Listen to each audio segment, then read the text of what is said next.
Hello there, in today's Renaissance dish we'll be making Cibreo, an Italian dish that dates back to around 500 years ago. Now, this dish is basically a gravy consisting of any of the chicken you wouldn't be eating otherwise. Now, authentically, this would be the livers, the gizzards, hearts, ovaries, the wattles, the combs. Essentially everything that you wouldn't be putting in your roast chicken for dinner that day, you'd be putting into this for some other day. In our case, we have chicken gizzards that have been boiled in broth to tenderize them, as well as chicken hearts. Here's a raw gizzard to show what that looks like. And then we have our chicken hearts here. We have, as well, a shallot, 2 tablespoons of heavy cream, a 1/4 cup of dry white wine, flour for dredging, as well as a reserved half teaspoon for thickening, a 1/4 teaspoon of black pepper, chicken broth that I had mentioned we boiled these in, nutmeg, which we were only adding a pinch for, which clues us into what classes be reserved for, and then eggs. Now, an interesting thing about these eggs is they would not be eggs as we see them now if they were be used back whenever this dish was invented. And actually, these would be unlaid eggs, which were eggs that were still in the oviduct of the chicken, attached before they had been laid or had a shell attached to them. Roughly, this would equivalent to 2 unlaid eggs, so 2 small chicken egg yolks is around the equivalent of a pair of unlaid eggs. So first off, we're going to start by putting this ounce of bacon, or this could also be replaced with pancetta or any other form of salted fatty pork, to the pan and cooking until crispy. So let's get to that.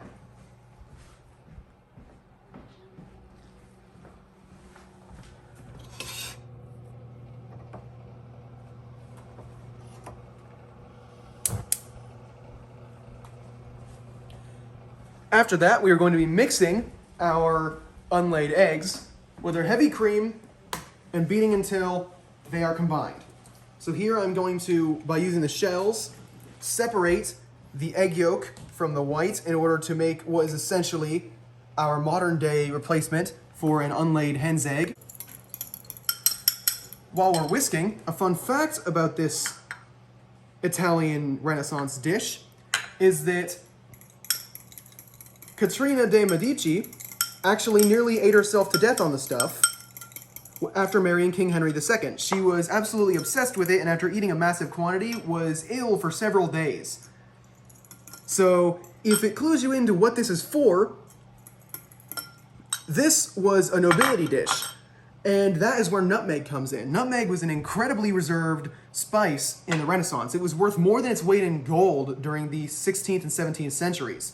Which, it may sound insane now, but due to the fact that it grew in Asian countries, which are harder to reach in Europe, this was very, very difficult to get a hold of and effectively sell. So it would cost a lot of money, and only the rich or the well-to-do would be able to get their hands on the stuff.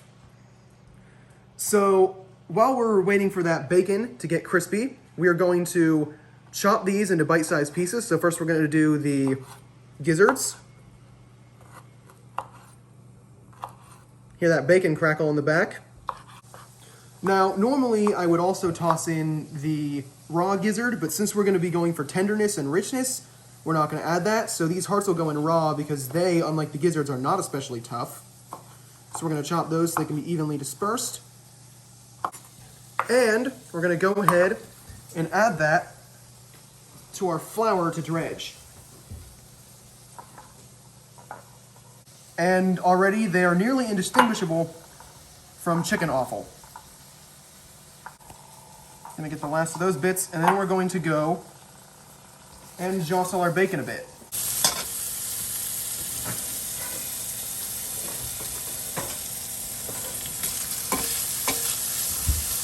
So we're gonna wait for that to crisp up, but since I have you waiting anyway, how's about we go ahead and chop up this shallot.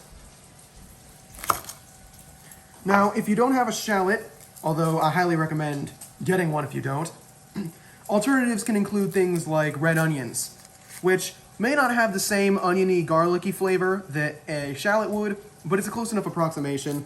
in case you just got to get your hands on some Cibreo.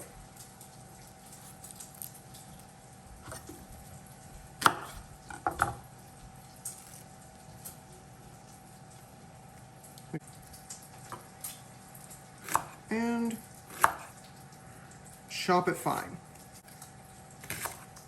Which is easier because, unlike onions, shallots also divide into cloves.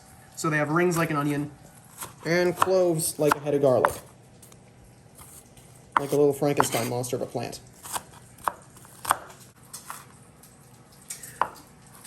Gotta love chopping onions. Alright, now that bacon should be crisp by now. Yep, there we go. And this was mostly to add a bit of salt and oil to the pan, as the bacon is not our star of the show. And any in there that's not perfectly crispy, it will crisp up as we continue to add ingredients. So, first off, we're going to add our offal, which it may be not that nice of a term, but offal was used quite often in dishes prior to the 21st century because it was easy to get a hold of and allowed you to make a meal out of something that otherwise would just go to waste or turn into chicken, cat, or dog food.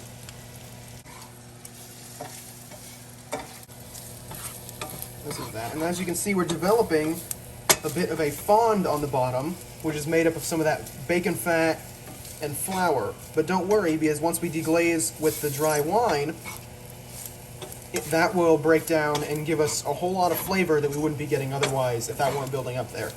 So, while we go back and forth, we'll turn that up to medium, we'll go back and forth and toss these guys until they're crispy. And once they are, we're going to be adding our friends the diced shallot here. So I'm going to give that a few more of these, just to make sure that's all nice and fine. And as said before, if the person making this were to use a chicken they had processed themselves, they would be able to use all of the ingredients that were potentially viable, such as the combs and wattles, which coxcombs were relatively a common dish and could be cooked in soups or fried. They could use the liver and potentially unlaid eggs, which is another clue that this was likely eaten by nobility, because a person without money wouldn't have enough money to replace a laying hen that they had just butchered, because this unlaid eggs would have come from a bird that was still in commission, which takes away all the money you could make off of the living bird. So we're going to toss these guys in there now that these guys are getting nice and crispy. So that's our single shallot. We'll get that out of there. And we're going to cook those until light colored and translucent. At which point this is going to get nice and aromatic. Turn that down. We can see that fond developing on the bottom there. That is not burnt, that is fond, and it will come right off when we deglaze. We'll turn that heat down so it doesn't get away from us. So once those are lightly colored, we're going to add this bit of flour, and that will be just used as a thickening agent. Yep, that's starting to get translucent. It'll just take a bit more stirring. All the bacon that hadn't completely crisped up is now perfect. We'll check the oven for our bread. Oh, nice. If you want to take a look in there, we have a nice loaf of bread. This would have been eaten on toasted bread, and it could serve as an appetizer, but also as a meal. And especially if you were on good terms with your money, you could definitely be using this as just an appetizer for something even more decadent later on. So we're going to add this flour,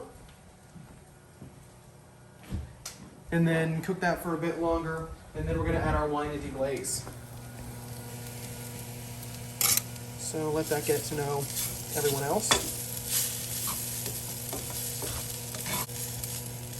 And that is smelling fantastic. I'm getting all the salt pork, the chicken, the shallots. And now we're going to deglaze with our dry white wine. Yep, that's sizzled. You can smell that. And real quick, we're going to come in and scrape off that fond. And that will mix it back in to the rest of the dish, because we're not going to waste all that good flavor that accumulates by letting the Maillard reaction take place on all that flour and bacon fat. So that's going to be all browned. I'm going to wait for all that alcohol to cook out of the wine. So we're going to get this until it's essentially a gravy, which it's already getting to that point. So that winey smell is all but gone, and it will be completely gone by the time the dish is done. Yeah, there we go. So now we're going to add this chicken broth.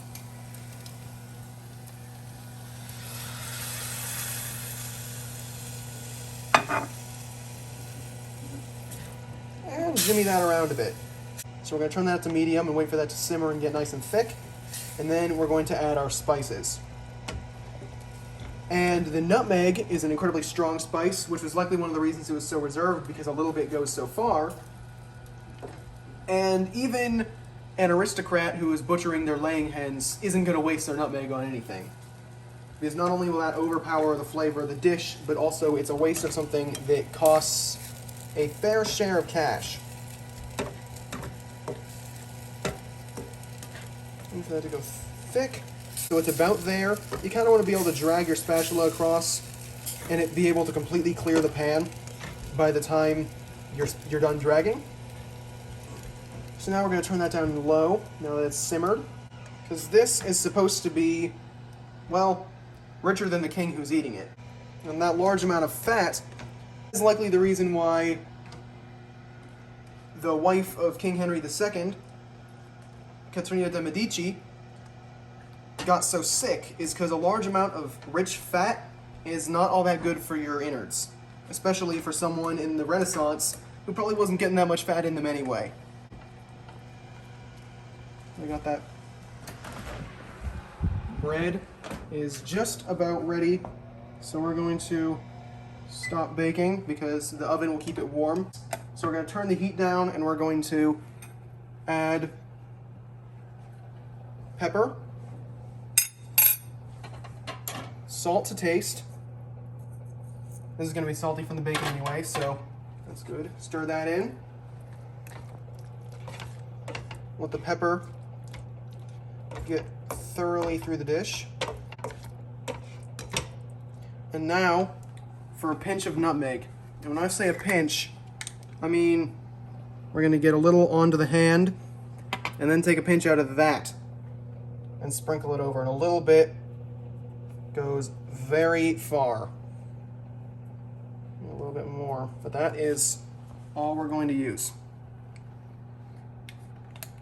I'm going to add that back. I washed my hands after touching the offal, so that's fine.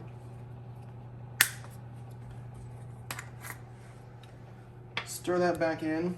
Turn the heat a little bit further up. That way, whenever we add the eggs and cream, it has the time to cook the eggs. And now we're going to stream in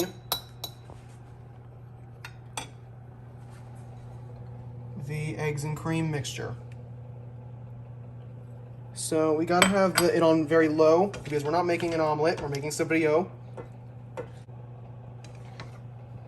And we're gonna want to keep this moving. We don't want the eggs to curdle too much, because if the eggs curdle, we're gonna have an omelet.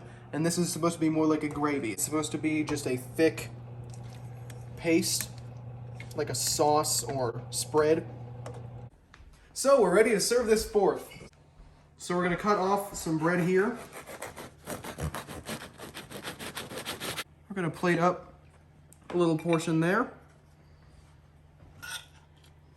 with a generous dollop of the stuff.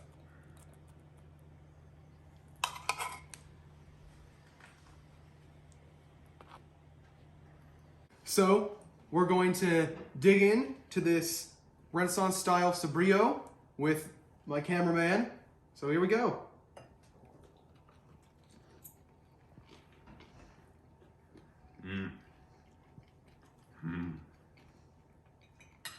Very rich, very meaty. You got the broth. This is just chicken at this point. It's nice and tender, which boiling the chicken gizzards, that's what that'll get you. I would say I rate this a 7 out of 10. Would try again.